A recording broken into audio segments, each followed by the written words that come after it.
This year also, the Dorbar of Mula Milyang village will celebrate Christmas with lights extravaganza. The village is also known as the Oasis Green Village.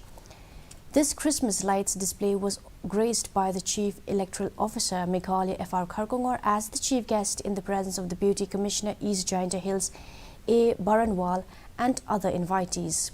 The string of lights along with different designs have been prepared to brighten up the village and bring out the cheer and festive feeling of Christmas with addition on Meghalaya celebration of 50 years of statehood and the upcoming election in the state.